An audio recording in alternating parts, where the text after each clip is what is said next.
नमस्कार साथियों, स्वागत है टारगेट विथ सुमित चैनल पर।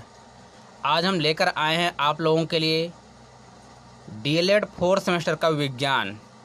डीएलएड फोर्थ सेमेस्टर का विज्ञान, इस बात को ध्यान देंगे। विज्ञान है फोर्थ सेमेस्टर का, डीएलएड पूर्ववर्ती नाम बीटीसी। क्लियर? तो हमें जब विज्ञान पढ़ना है फोर्थ सेम का, तो सर्वप्रथम हमें विज्ञान का सिलेबस क्या है इसके बारे में डिस्कस करना अति आवश्यक हो जाता है। ठीक, तो पहले हम लोग आज पहले लेक्चर में डिस्कस करेंगे सिलेबस क्या है। क्लियर? जैव विकास, परिस्थिति तंत्र एवं उसके घटक। पहला टॉपिक हमारा है जैव विकास, पारिस्थितिक तंत्र एवं उसके घटक। यह है पहला आपका यूनिट। साथियों, सबसे पहले यदि आप वीडियो देख रहे हैं तो अपने साथ पेन कापी जरूर लेकर जरूर बैठें। बिना पेन कापी के साइंस और मैथ नहीं पढ़ी जा सकती। क्लियर है? आपको पेन कापी जरूर लें, तभी वीडियो देखें, नहीं तो आपको वीडियो देखने से कोई मतलब नहीं है। और ईमानदारी के साथ पेन कापी लेकर बैठिए और कुछ न कुछ लिखिए। क्लियर? इसमें दिया क्या है? जैव विकास दिया है। बात किसकी होती है? जैव विकास की। लेमार्क का उपार्जित लक्षणों का वंशागत का सिद्धांत।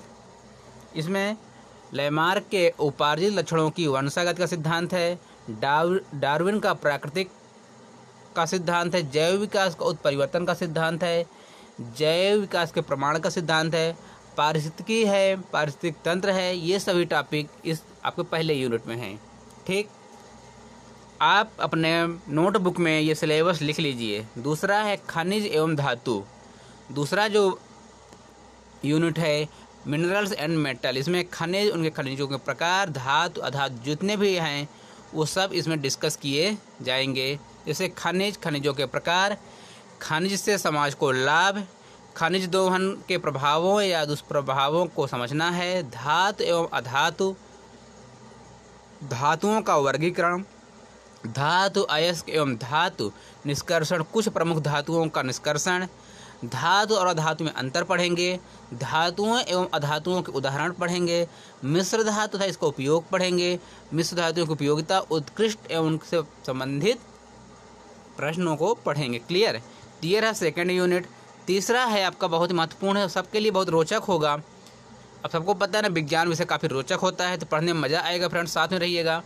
तत्वों के वर्गीकरण, तत्वों के आवर्त सारणी, मेंडलीफ की आवर्त सारणी, मेंडलीफ सारणी के आवर्तों की विशेषताएं क्या है, मेंडलीफ आवर्त सारणी के समूहों की विशेषताएं, मेंडलीफ आवर्त सारणी की उपयोगिता, मेंडलीफ आवर्त सारणी का महत्व, मेंडलीफ आवर्त सारणी के दोष, आधुनिक आवर्त नियम, आधुनिक आवर्त सारणी, दीर्घाकार आवर्त सारणी, विद्युत ऋणात्मकता। क्लियर? ये बात होगी। चौथा है स्थिर विद्युत आवेश, विद्युत धारा और चुंबकत्व। इसमें हम विद्युत धारा को मेन रूप से पढ़ेंगे। विद्युत क्या है, विद्युत आवेश क्या है, स्थिर विद्युत आवेश क्या है, आवेश के सुचालक एवं कुचालक, विद्युत धारा एवं उसके उपयोग, विद्युत धारा के प्रकार, विद्युत परिपथ, धारामापी, एमीटर, वोल्टमीटर, लघुपथ, विद्युत फ्यूज क्या होते हैं, विद्युत के खतरों से बचने के उपाय जितने भी हैं, चुंबक, चुंबक के प्रकार, चुंबक के गुण, उनके व्यवहार की चर्चा करेंगे। क्लियर?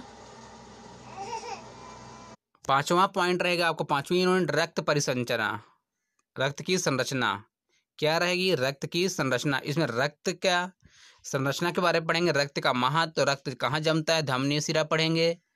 ठीक है। अगला है एड्स एवं हेपेटाइटिस बी की सामान्य जानकारी। जो एड्स और हेपेटाइटिस बीमारी होती है तो इसकी सामान्य जानकारी लेंगे। जैसे बचाव क्या है, इनकी दवा क्या है, लक्षण क्या हैं, उपचार, सावधानियां सब देखेंगे। क्लियर? सातवां पॉइंट है आपका सुरक्षा एवं प्राथमिक उपचार। जो प्राथमिक उपचार होते हैं, प्राइमरी उपचार, उससे हम समझेंगे। साधारण संक्रामक रोगों की पहचान करेंगे, निदान, रोकथाम जो होती सब ये बात करेंगे। तो क्लियर? ये आपका 7 यूनिट में डिवाइड है आपका सिलेबस। अब इसके आगे बढ़ते हैं, हम चलते हैं पहले यूनिट पर, जैव विकास पर बात करेंगे आज। क्लियर है? चलिए आइए चलते हैं। अब आपके स्क्रीन पर दिखाई दे रहा है जैव विकास, पारिस्थितिकी तंत्र एवं उसके घटक। ये टॉपिक हमको पढ़ना है ना। जैव विकास, पारिस्थितिकी तंत्र एवं उसके घटक, जैविक घटकों में खाद्य श्रृंखला, खाद्य जाल एवं पारिस्थितिकी पिरामिड। ये टॉपिक जो है ना आपके लिए बहुत ही महत्वपूर्ण है। ये आप लोग टेट देंगे, वहाँ भी यहाँ से 2 से 3 प्रश्न आते हैं पर्यावरण से संबंधित। क्लियर? तो देखिए, जैव विकास क्या है? Organic evaluation. ध्यान दीजिएगा परिभाषा पर। कालांतर में सरलतम संरचना वाले जीवों से जटिलतम संरचना वाले जीवों में क्रमिक परिवर्तन की उत्पत्ति को जैव विकास कहा गया है। सरल संरचना से जटिल संरचना वाले जीवों में क्रमिक परिवर्तनों की उत्पत्ति को जैव विकास कहते हैं। ये पॉइंट नोट कर लीजिए अपनी कॉपी में, बहुत ही महत्वपूर्ण। ये प्रश्न 1 नंबर का आएगा आपके एग्जाम में। क्लियर? जीवों का लुप्त होना एवं विकास होना आदि का अध्ययन जैव विकास के विभिन्न सिद्धांतों पर आधारित है। जैव विकास के विभिन्न सिद्धांत वो हम एक एक करके चर्चा करेंगे। आज पहला जो चर्चा करेंगे, लैमार्क का उपार्जित लक्षणों की वंशागति का सिद्धांत। लैमार्क के उपार्जित लक्षणों की वंशागति का सिद्धांत पूछा जाता है। सिंपल सा क्वेश्चन पूछ लिया जाता है कि उपार्जित लक्षणों का सिद्धांत किससे संबंधित है, तो आपको बताना है लैमार्क ने दिया था। क्लियर? ये पॉइंट भी बहुत ही महत्वपूर्ण है, इसको भी याद रखेंगे, आपके एग्जाम में पूछा जाता है यहाँ से प्रश्न। तो जैव विकास के संबंध में ये जितने पॉइंट यहाँ बता रहे हैं वो लिखना है आपको। जैव विकास के संबंध में सबसे पहले फ्रांस देश में 1744 में जन्मे जैव वैज्ञानिक लैमार्क ने अपने विचार रखे थे। उनका उपार्जित गुणों का सिद्धांत लैमार्कवाद कहलाता है। क्या कहलाता है? लैमार्कवाद। उपार्जित गुणों का सिद्धांत क्या कहलाता है? फिर पूछा जाएगा उपार्जित गुणों का सिद्धांत क्या कहलाता है, तो कहलाता है लैमार्कवाद। क्लियर? तो देखिए, सन 1809 में आपको दिखाई दे पड़ रहा होगा स्क्रीन पर, ये कुछ धुंधला दिखाई दे रहा तो सुनिए। सन 1809 में इन्होंने अपनी पुस्तक फिलॉसफी जूलॉजिक, बहुत ही महत्वपूर्ण पुस्तक है इनकी, फिलॉसफी जूलॉजिक। ये कई बार एग्जाम में पूछा जा चुका है, इसलिए आप इसको नोट कर लेंगे। लैमार्क की महत्वपूर्ण पुस्तक फिलॉसफी जूलॉजिक प्रस्तुत की। लैमार्क के मतानुसार जीवधारियों में रहन सहन, स्वभाव तथा वृद्धि आदि पर वातावरण का प्रभाव पड़ता है। इन्होंने कहा जितने जीवधारी हैं उन पर रहन सहन, स्वभाव, वृद्धि आदि पर वातावरण का प्रभाव पड़ता है। यदि जीवधारी अपने किसी अंग का निरंतर उपयोग करते हैं तो वह अंग उन्नत और अधिक विकसित हो जाता है। वातावरण के प्रभाव उस जंतु के नए गुणों के रूप में वंशागत होते रहते हैं। इस प्रकार उपार्जित में पैतृक गुणों की वंशागति से नई जाति का विकास होता है, वो अपनी पूर्व जाति से भिन्न हो जाता है। इन्होंने कहा जब किसी अंग का अधिक यूज करेंगे तो उसका विकास होगा और पुरानी जो उनकी प्रजातियां हैं, उनके जो पूर्वज हैं, उनसे भिन्न होते जाएंगे। उपार्जित गुणों की वंशानुगति के सिद्धांत के आधार क्या है? वातावरण का पहला आधार है वातावरण का क्या है? वातावरण का प्रभाव। दूसरा है आवश्यकता की पूर्ति। तीसरा है अंगों की उपयोगिता अनुपयोगिता। चौथा है उपार्जित लक्षणों की वंशागति। इतने आप बता रहे हैं, बहुत ही महत्वपूर्ण है। ठीक ना? हम देखते हैं कि जंतुओं की शारीरिक संरचना वृद्धि के कारण अधिकाधिक उपयोग में आने से अधिक विकसित एवं अनुपयोगी हो जाने पर लुप्त हो जाती है। हम देखते हैं इन्होंने कहा कि जंतुओं की शारीरिक संरचना वृद्धि के कारण अधिकाधिक उपयोग में आने से अधिक विकसित हो जाते हैं और अनुपयोगी हो जाने पर प्रायः लुप्त हो जाती है तथा अवशेषी अंगों के रूप में शेष बची रहती है। लैमार्क के सिद्धांत के अनुसार आधुनिक जिराफ का विकास निम्नलिखित जो हुआ है। इन्होंने एग्जाम्पल लिया है जिराफ का अपने सिद्धांत में, इन्होंने एग्जाम्पल लिया जिराफ का। इन्होंने कहा आधुनिक जिराफ के पूर्वज छोटी गर्दन वाले होते।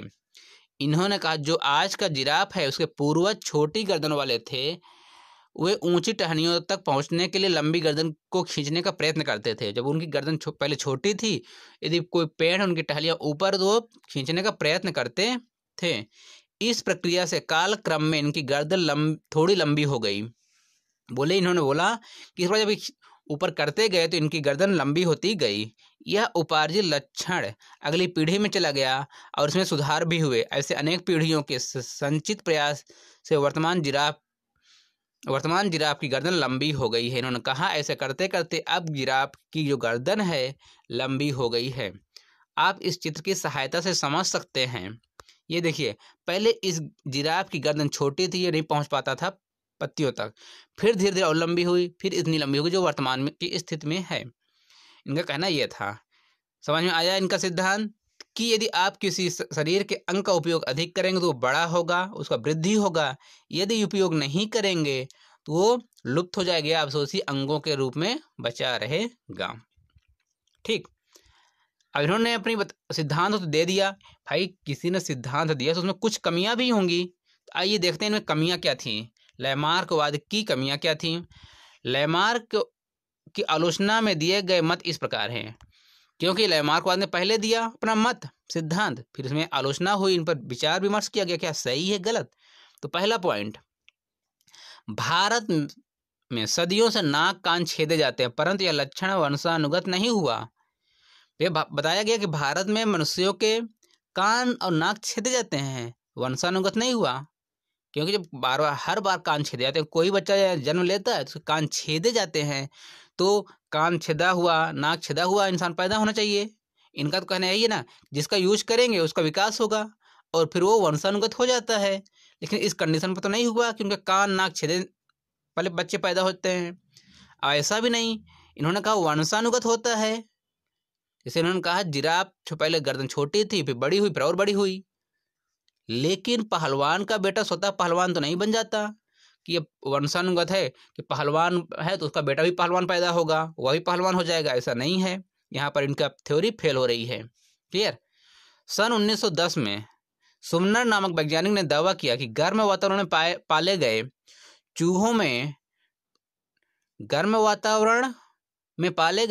में ठंड में पाले गए चूहों के अपेक्षा लंबी पूंछ और बड़े कर्ण पल्लव होते हैं। ये उपार्जित लक्षण यथावत उनकी संतानों में प्रदर्शित होते हैं। सन 1924 में कैमरर नामक वैज्ञानिक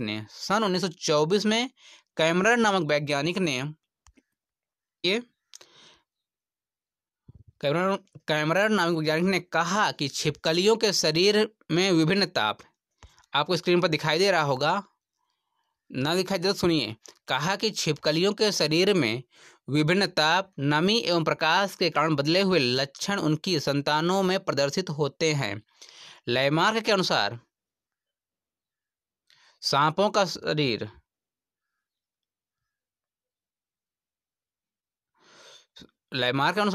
शरीर घास फूस में तेजी से दौड़ने और बिल में घुसने के लिए लंबा हुआ और इनकी टांगें लुप्त हो गईं। इस प्रकार की परिस्थितियों में जीवों में पारस्परिक एवं तथा वातावरणीय अनुकूलन की दृष्टि से अपने अपने जीवन के लिए संघर्ष होता रहा। वे जीव जीवित रह पाते हैं जो सफल होते हैं। उपर्युक्त कथनों से यह स्पष्ट हुआ कि वातावरण के प्रभाव से अंगों की कम उपयोगिता ही उनके अंगों के विलुप्तीकरण का कारण बना। बिल्कुल सही है। जर्मन वैज्ञानिक बीजमान ने अपने प्रयोगों के आधार पर इसका खंडन किया। उसने लगभग 22 पीढ़ियों तक नवजात चूहों की पूंछ काटी, फिर भी नई संतानें पूंछ समाप्त होना दूर तो लंबाई तक नहीं घटी। इनका थ्योरी फेल हो गई। एक बीजमान वैज्ञानिक हैं जर्मनी के, उन्होंने कहा कि हमने लगातार 22 पीढ़ियों तक के चूहों के पूंछ काटते गए। इनका कहना है ना, जिसे लैमार्क ने कहा कि यदि उनका कोई चीज़ काटते जाएंगे, यूज में नहीं लेंगे तो वो विलुप्त हो जाएगी, जिसका अधिक यूज लेंगे वो बड़ी होती जाएगी। ठीक, इन्होंने बता दिया कि गर्दन को उपयोग होने लगा तो जिराफ की गर्दन लंबी होती गई। तो जर्मन वैज्ञानिक ने कहा ठीक है, हम चूहों के पूंछ काटे दे रहे हैं। 22 पीढ़ियों के उन्होंने चूहों के पूंछ काटे, सोचे पूंछ समाप्त हो जाए, यहाँ हो जाए, लेकिन समाप्त तो क्या, पूंछ में 1 इंच तक की घटा भी नहीं, लंबाई घटी तक नहीं। इस प्रकार इनका लैमार्कवाद का ये थ्योरी फेल हो जाती है।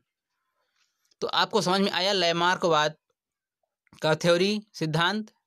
इनकी पुस्तक फिलॉसफी जो लॉजिक आपको याद रखना है। तो आज के लिए सिर्फ इतना ही। लैमार्कवाद को पढ़ा, कल हम लोग पढ़ेंगे डार्विन का प्रकृतिवाद का सिद्धांत। ठीक है, डार्विन का प्राकृतिक वर्ण का सिद्धांत कल पढ़ेंगे। आज के लिए इतना ही। वीडियो देखने के लिए धन्यवाद। आपका दिन शुभ हो। जय हिंद।